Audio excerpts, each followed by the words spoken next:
kaya ni? Yun, gamay nga dito.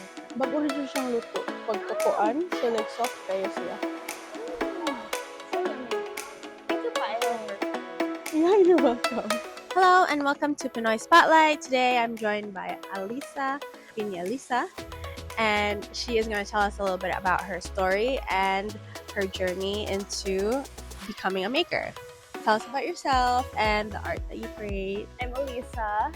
I've always, since childhood, had like an interest in accessories and cute things and miniatures and little animals. I ended up learning how to kind of dabble with a lot of mediums. So I started with origami.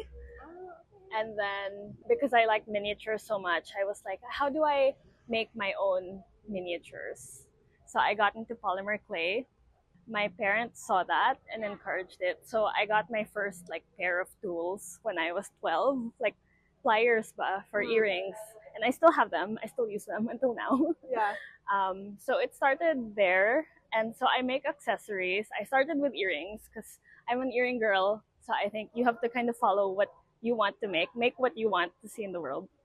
So this is my very first kind of collection of things. So pretty. And how did you get into the ganchillo? So ganchillo started in the pandemic era. Okay. I think everybody kind of got into ganchillo or knitting or bread or something, right, to keep our hands busy during the pandemic. And of course, I started with bigger things. I started with garments, and then I thought, I love ganchillo, but sometimes it's heavy. I mean, I'm wearing something that I made right now, but how can you bring it into everyday in a smaller siya? So I said, oh, maybe I can make earrings sad.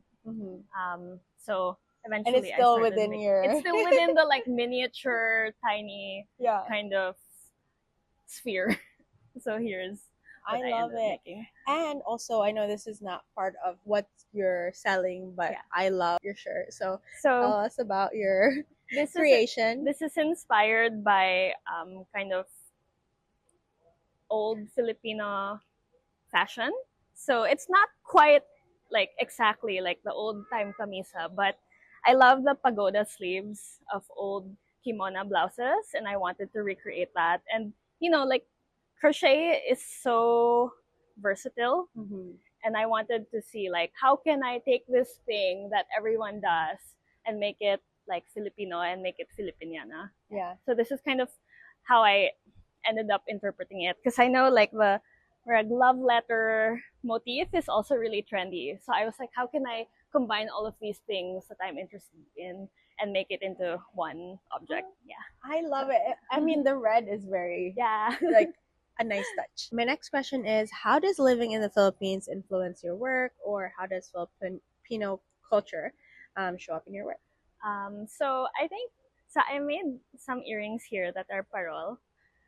So they're my favorite thing about Christmas. I love parol. I think last year we were driving home to the North Cebu, and there was a town that had this like street that was full of parols from each barangay in the municipality. And I love seeing like the different kinds of parols that come up. You see like recycled parol from water bottles, you see the old time like kapis parols, you see like all of these different iterations, and they're my favorite part about Christmas. So I said, how can I make a parol that's me and that's mine, and my own interpretation of it? So that's one.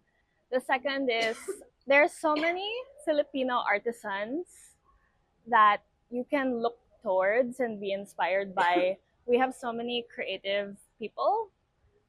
So I think the sense of community and like the inspiration you can get from Filipinos, both online and in-person communities, has had a big like impact on me and my creative process also.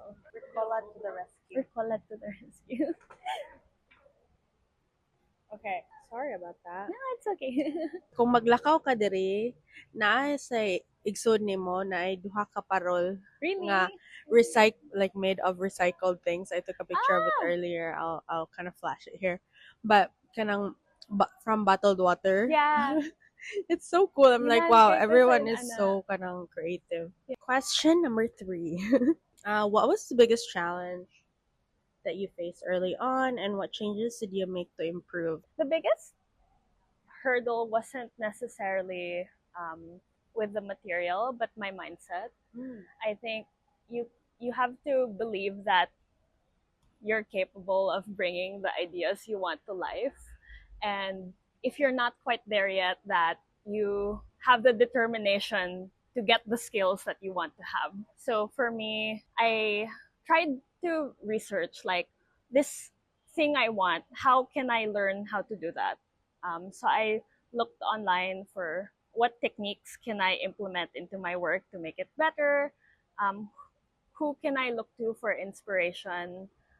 um, and then the other thing na mindset also was like believing that you have a vision that is worth putting out into the world, and believing that there's someone out there who's going to love your work just as much as you do. Yeah. So I think that was the biggest hurdle. Now you just have to have faith that what you're making is going to affect someone out there and bring them joy. Yeah. Kana. Oh, that's perfect because kanang kuan, confidence is key. Yeah, confidence is key, Jud. Anya, kana sang not just knowing if you can also stand behind your work and it's Yeah. something that you truly enjoy, no? Yeah. I think people who you're trying to sell it to, they can feel Yeah. the love that you Yeah. put into your work, and I think murag madani pud sila Yeah. mamaligya. And so my other question put, with the character designs that you have, like are they your own creations, or are they like based on like an existing cartoon or something? So for the polymer clay, I'm just inspired by like animals. Mm-hmm. So these are just frogs. Now I was like, what if I put a little hat on them? How will that look? And I kind of started drawing frogs, and I was like, I feel like my frog is kind of unique. I should turn it into something. Yeah, So that so was- unique. It's so cute. That was the origin of the ones with the hats. And then I love Frog and Toad. I don't know if you know that children's book. So the multicolored ones are kind of inspired by that. Right? So they're Okay. two friends na matching. I see. That's why they're Yeah, different. that's why they're Kuan, different. Different colors. And then this is a Dumbo octopus. Now, where it's kind of a popular creature, but not popular enough. Mm-hmm. So it's kind of nice when you make something that nobody really makes. Mm-hmm. So when someone sees it and they know what it is, they're really, really excited. So that was one of the other things I created. I was like, I know that it's kind of niche, but I know someone will like this. Yes, Yeah. exactly. That's awesome. All right, so you do both like mga inspired by and ones that are also My uniquely own. yours. The next question is, what do you hope people feel or learn from your work, or what impact do you want your work to have on others? It's very simple. I just want people, when they see my work, to feel like a sense of like happiness, like a sense of like, oh, that's so cute. Like, I'm so happy I saw that today. Just like giggle, that kind of feeling. Maybe I'll get to the point where I want kind of deeper feelings, but at this point, with the work that I have, I just want to bring a sense of like joy into people's lives. Yeah. And I think that's a really good one, especially, with like how the world is. Yeah. Like we need a little joy in our lives. We need like some light happiness and just like, pakilig lang. So that's really cute. I stand behind that. Question 5. What advice would you give someone who wants to start? I think initially it's just to like try new things. So I dabble a lot with a lot of different crafts. So my backing cards here, I carved the stamp on my own, and then I just stamped them one by one. And then like this is just my handwriting. You wrote that? Yeah. So oh my god, it's beautiful. Work with what you have.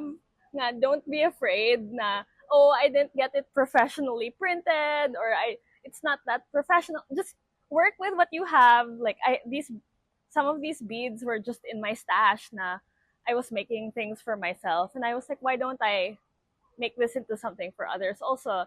So, you can start by making things for yourself.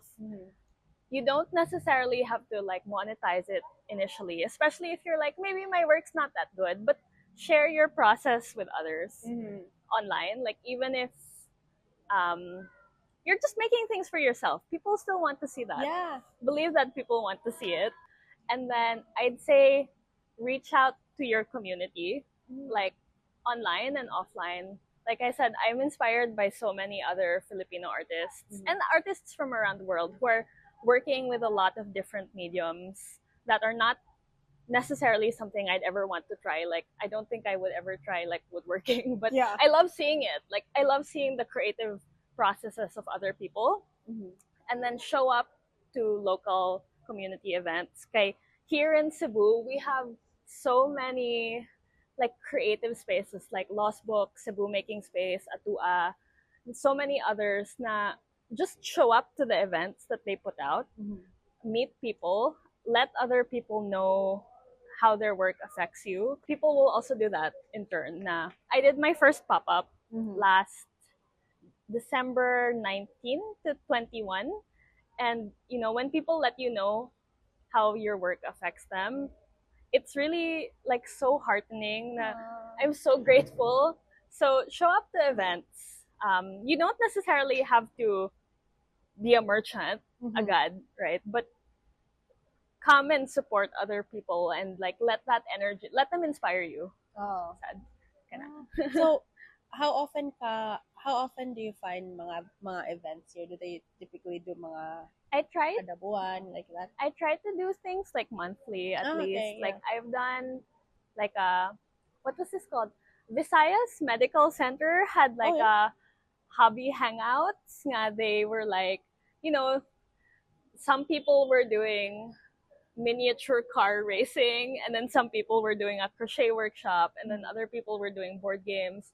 Show up to these like kinds of things. Kaya I made friends there sa crochet workshop. Yeah. Nga, I helped other people learn how to crochet, sad. And then I go to Atua every now and then just to see like what's going on, by something. And then there's so many workshops. I try to see if there's something once a month I can do. I go to the museums downtown. They often have these like showcases of Cebuano artistry. Like the one I went to last month was showcasing like abaca fabric from Carmen, sinamay sa Carmen, and how that's made. And then they let us work with the materials. Nga, here's some of the cloth. If you want to make something, you can. So I made a pair of earrings. That's awesome. With the material. And it's so amazing na like Cebu has so much to offer. Yeah. So like get out there and see. I'm so proud bitaw sa Yeah. Cebu, no? Nga Yeah. daghan na kayo mga ing-ani, there's more opportunities. Yeah. Kay, I think before sad, naalang gid siya mga discouragement when it comes to pursuing art. Yeah. Yeah. So now seeing that there's actually people who are making the spaces for it, there's actually like a community behind it, and there's more artists that are kind of up and coming and like chasing their passions na. So I don't know, just like warms my heart. Yeah, thank you so much for joining me today. It was so nice to meet you, and I'm so happy that I got to see your work and to learn about your work. But if they want to find you, where will they find you or your work? I'm at Pinyalyssa on Instagram, TikTok, and Facebook. So those are in construction. January to March, I'll be at Kuri-Kuri, which is a craft like consignment store in Atua Midtown. Yay! And Kuri-Kuri is so cute. It's super cute. It's so cute. So yeah, check her work out, and until next time. That's it for today. Paalam!